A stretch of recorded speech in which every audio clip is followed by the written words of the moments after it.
Good morning, this is Claudia Kufo live from Berlin.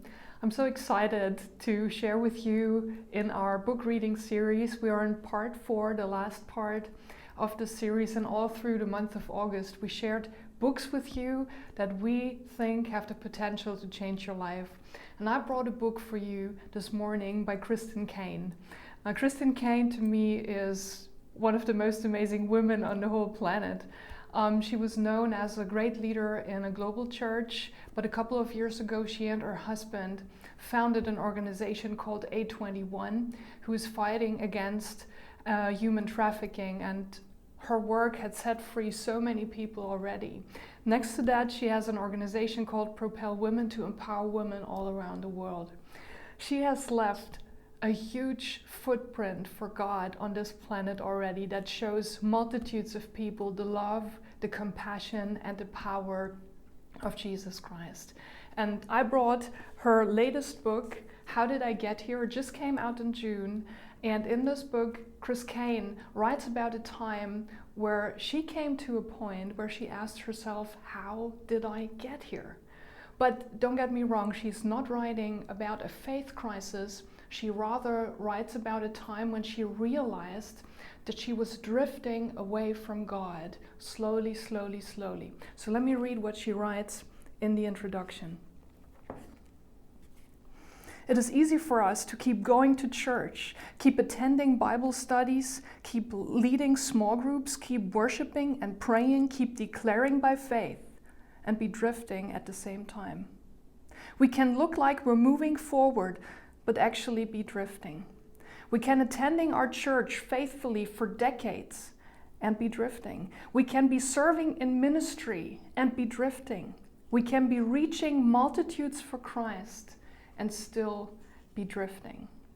This is how she describes the place where she was, and from what she writes here, we can see that it can happen easily to all of us, that we are drifting from God without even knowing it and coming to places where we will ask ourselves, how did I get here?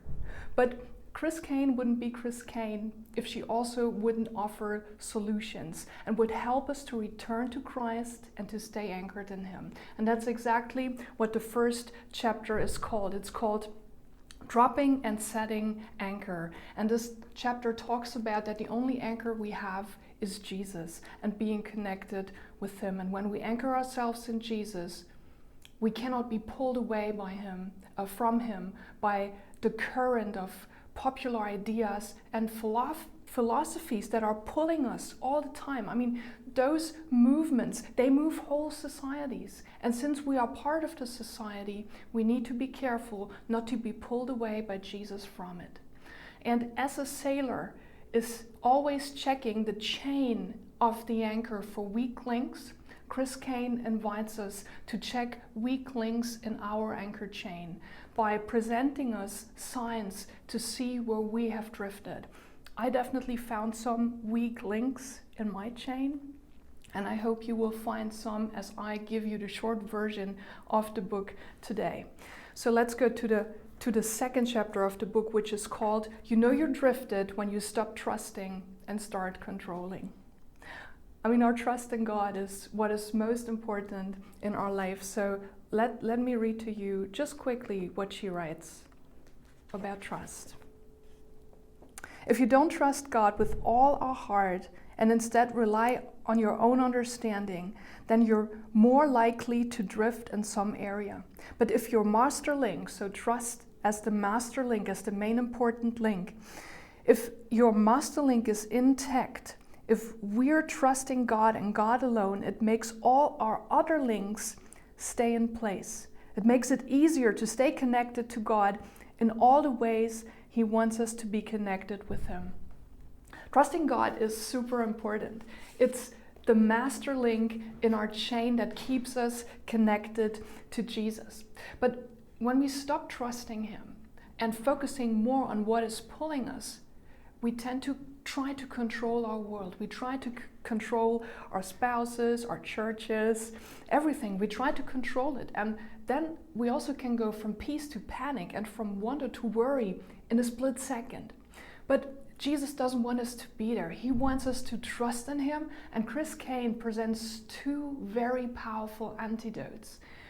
One antidote for a lack of trust is the even if faith that we find in the story of the fiery furnace from the book of Daniel. You can read that on your own.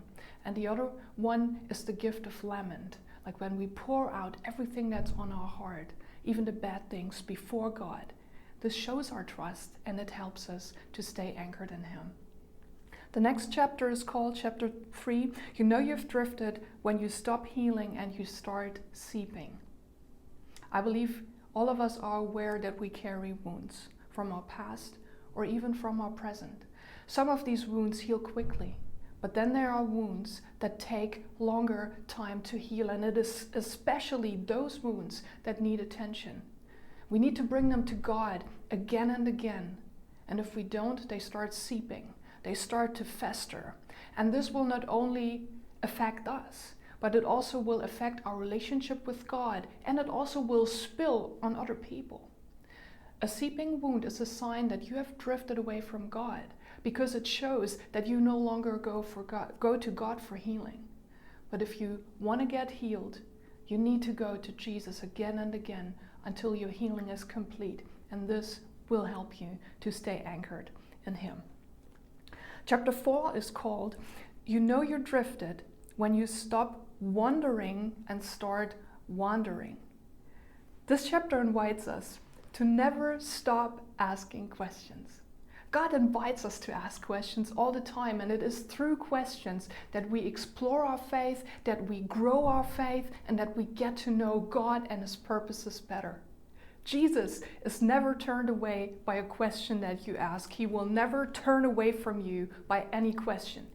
He might not give you the answer you want to hear, or an answer that you can understand, and sometimes we don't even get answers at all, but Jesus invites us to ask, and he wants us to seek in the right places, in his word, in prayer, in Bible-based studies and books, and of course, in conversations with anchored Christians.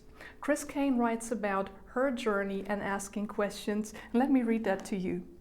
I'll never stop asking questions, and when I don't get the answer I hope for, I still would rather have Jesus than the answer.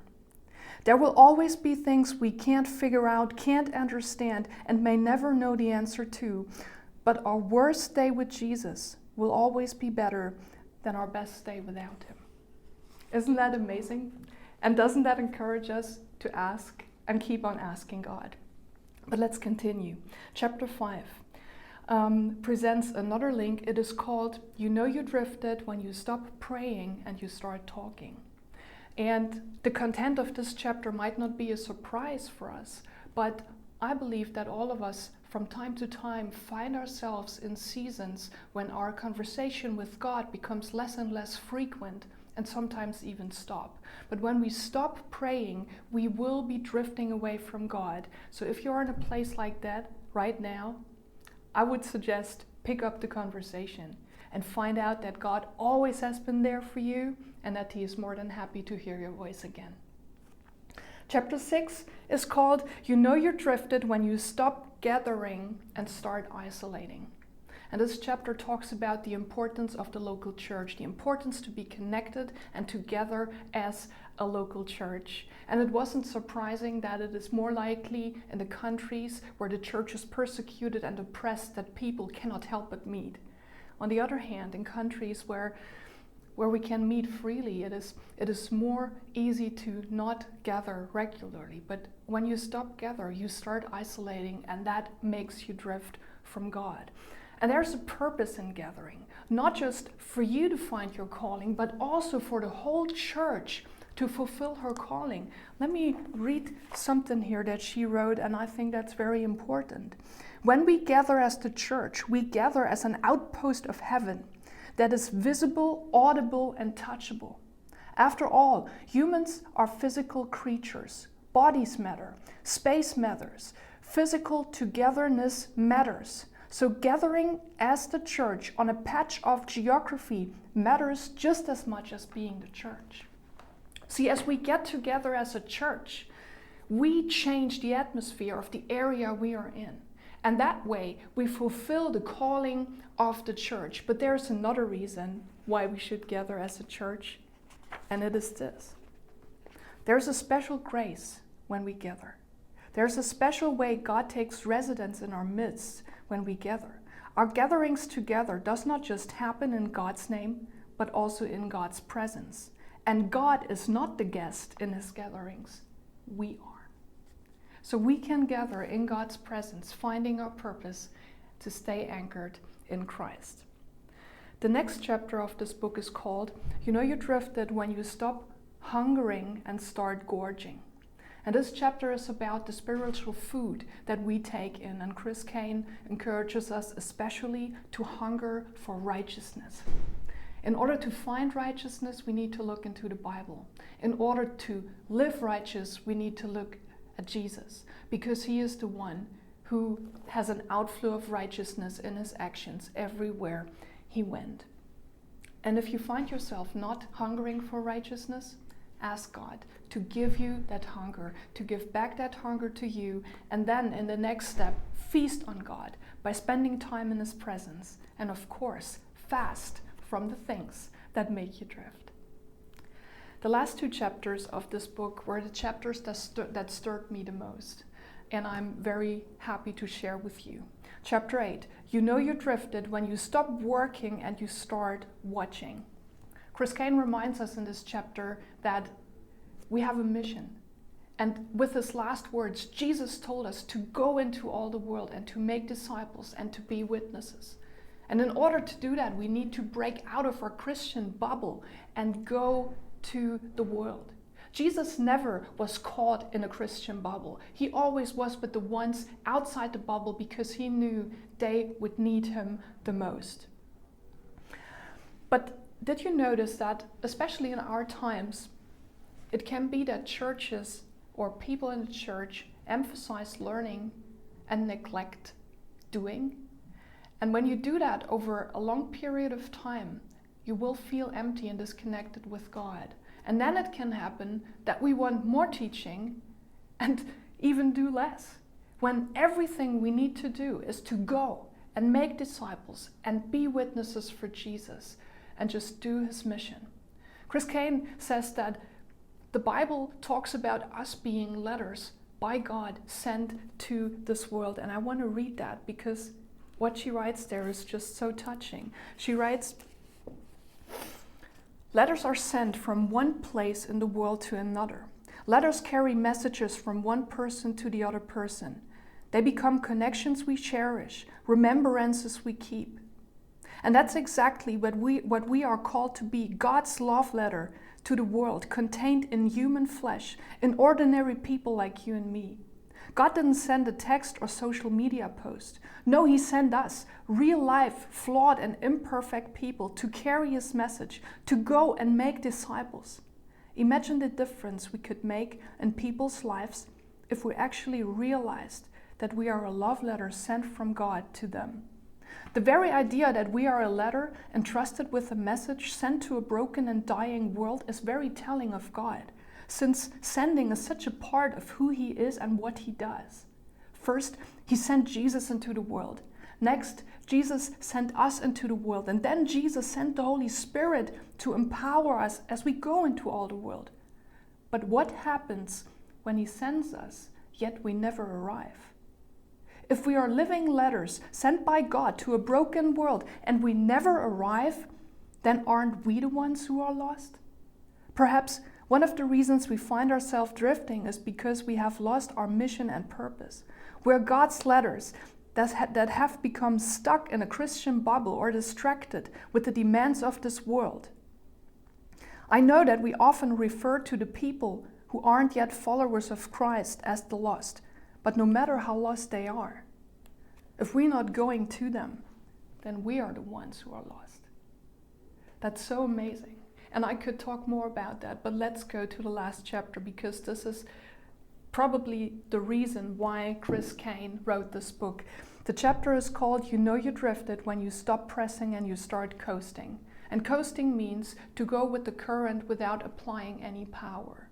But she's not saying that coasting is becoming more worldly. Coasting for her is a lack of pressing in and taking the next step and pursuing the life God created us to have. And that's the struggle why Christine Caine wrote this book. And I would like to read a last thing from this book to you. There's no doubt that when I came to that moment, what I was saying was that I was tired of pressing on. I momentarily wondered if the pressing on was worth it. I had been pressing for decades, and I had been feeling the pressure of it in a heightened way for a couple of years straight. I just didn't think I could take it anymore. As I mentioned at the beginning of the book, I wasn't having a crisis of faith. I didn't want to walk away from Jesus or even our ministry. I wasn't going to massively backslide. I just wanted to stop pressing and simply coast to the finish line. I was shocked by my own response, and I have never thought I would reach a place where I would even contemplate not pressing. But momentarily I lost sight of Jesus. When you lose sight of the one you are running for and with and toward, pressing on no longer seems to be worth the pain. It's only when we look up and fix our eyes on Jesus and Jesus alone that we can see how pressing on is worthwhile. Still, when I decided to press on, I knew it would be painful, but I also knew that greater pressing would produce greater fruitfulness, and deep down, I wanted to bring God greater glory by producing more fruit. And isn't that exactly what our life as Christians is all about? To bring fruit for God's glory. And while Chris Caine might produce a different fruit from my fruit or from your fruit, all of us are called to produce the fruit God calls us to bring in the places God calls us to be. And in order to do that, we need to fix our eyes on Jesus. We need to be anchored in Him. And I believe the book, How Did I Get Here, definitely can help us to do so. So God bless you, and see you soon.